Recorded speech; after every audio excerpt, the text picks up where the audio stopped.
Okay, when we come back, fall salad mistakes. Plus, one of the mole women gets an ambush makeover. Welcome to MsMojo, and today we're counting down our picks for sitcom scenes that take on a darker tone when you get some real-life context. At least I'm not hanging out with the girls from the office seeing how much we can eat.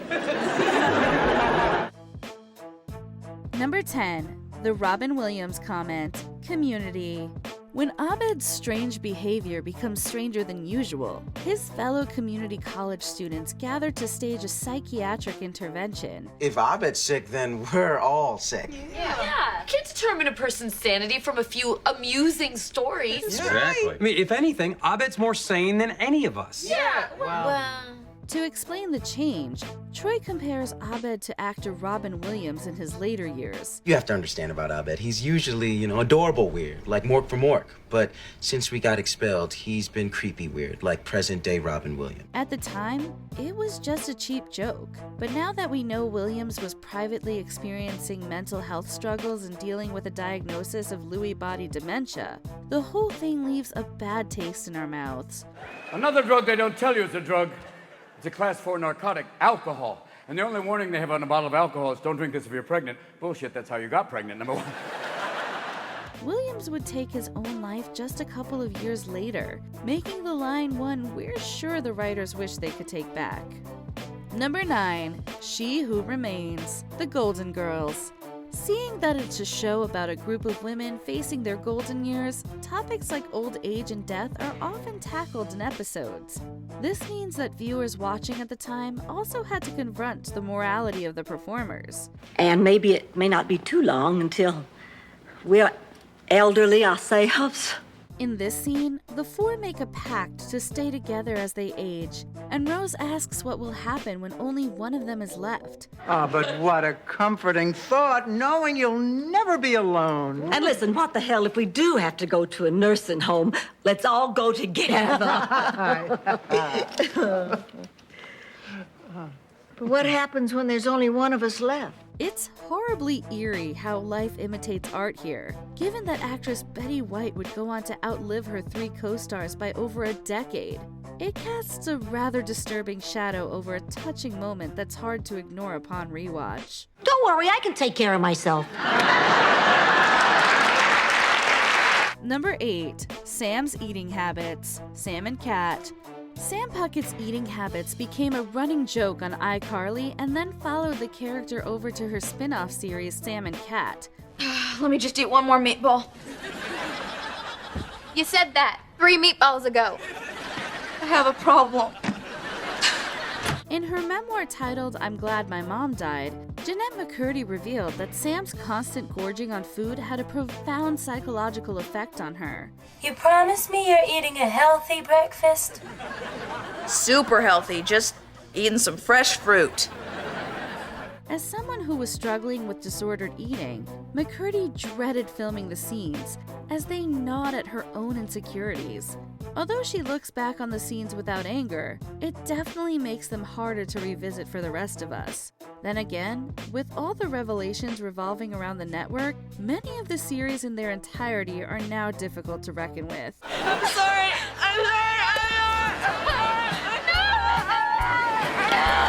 Number 7, Terry's Incidents, Brooklyn Nine-Nine.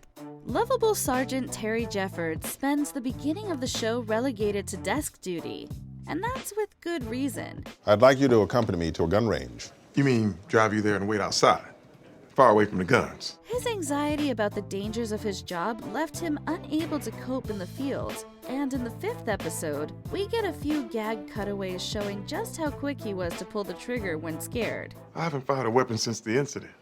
The mannequin incident. I'm familiar.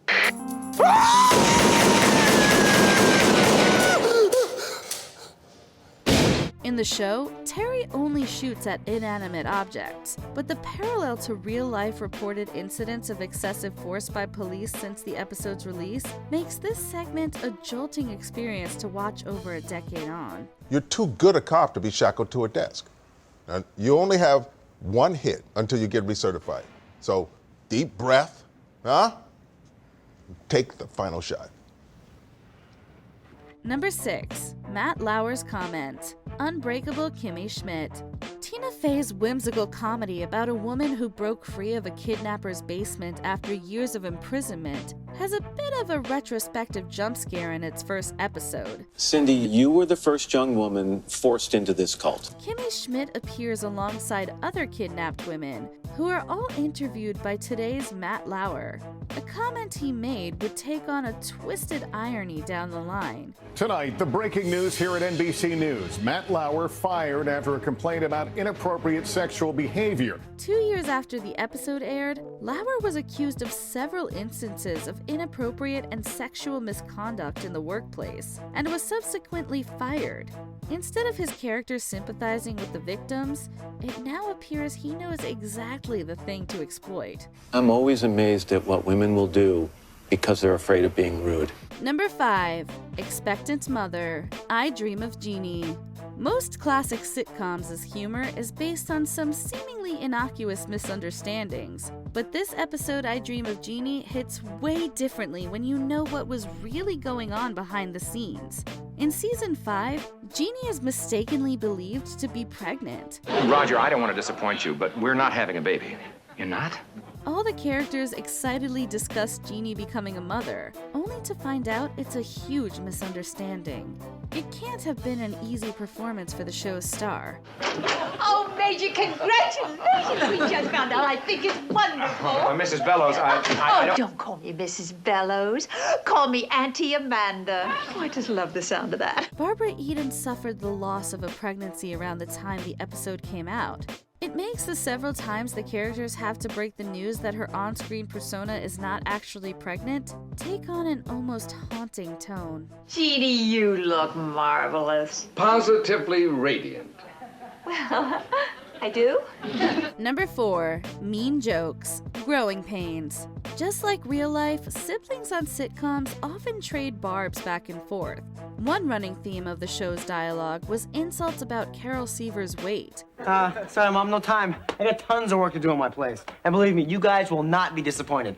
I am taking to independence like Carol takes to food. Given the show's feel-good family tone, and despite the audience's raucous laughter, the jokes already felt rather out of place. Okay, it's beneath me to complain. Anything beneath you. One word from you, and you'll wish, as I do, that you had never been born. Later, though, actress Tracy Gold would come forward about her experience with disordered eating.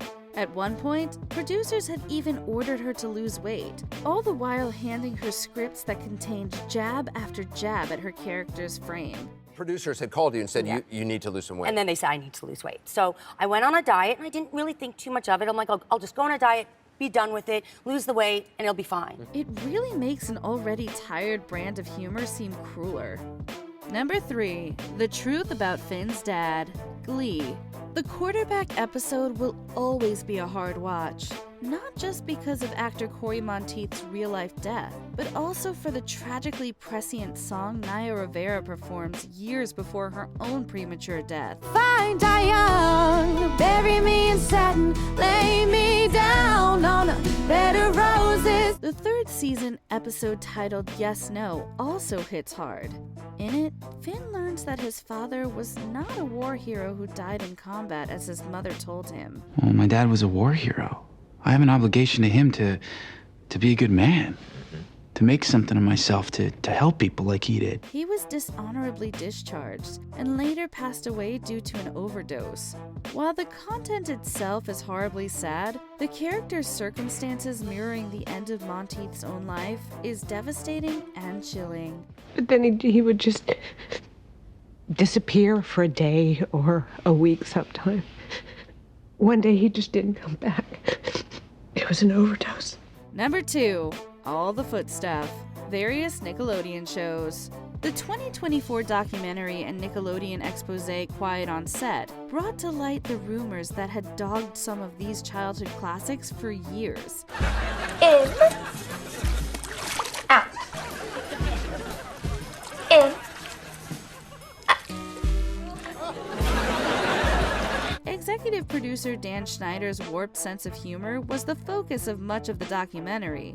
The repeated adult-themed jokes permeating his shows were a major talking point and reignited the discussion surrounding the inclusion of foot-based humor in many of the network's sitcoms. I don't believe it. They have to be the same size. Almost a full size bigger. See? My right one's a size 5.5, and my left one's a size 6.5. From performers giving each other foot massages to other, more random scenes, knowing what we know now makes it look way less innocent. After this, we massage my feet. No, gross. Come on, work the heel, rub it like a man. Before we continue, be sure to subscribe to our channel and ring the bell to get notified about our latest videos. You have the option to be notified for occasional videos or all of them. If you're on your phone, make sure you go into your settings and switch on notifications. Number 1. Cliff Huxtable's barbecue sauce. The Cosby Show. Cliff Huxtable was America's favorite dad. And like any great American dad, he loved to barbecue. During this now unfortunate episode, he brags about the effect his barbecue sauce has on anyone who tastes it due to a certain ingredient. I love your neck, honey. Well, it certainly is nice to see them work things out for themselves. They haven't worked anything out for themselves. It's my barbecue sauce. He even makes a joke about keeping some on the nightstand. I got a cup of it, I said. Left it up there breathing. Why don't you give the chicken to these people? Let's go on up and have some sauce. Given his legal troubles over the past few years and the specific allegations against him that span decades, this one is almost too wild to believe. Hindsight makes it almost impossible to watch as the unaware audience laughs. The implications are so uncomfortable, in fact, that the episode was actually pulled from syndication. My barbecue sauce. Haven't you ever noticed after people have some of my barbecue sauce, after a while when it kicks in, they get all huggy-buggy? What sitcom moment is hardest to go back to for you? Tell us in the comments. Look, I'm just a kid. I'm not a wizard. Get in between the toes. Oh. Do you agree with our picks? Check out this other recent clip from MsMojo. And be sure to subscribe and ring the bell to be notified about our latest videos.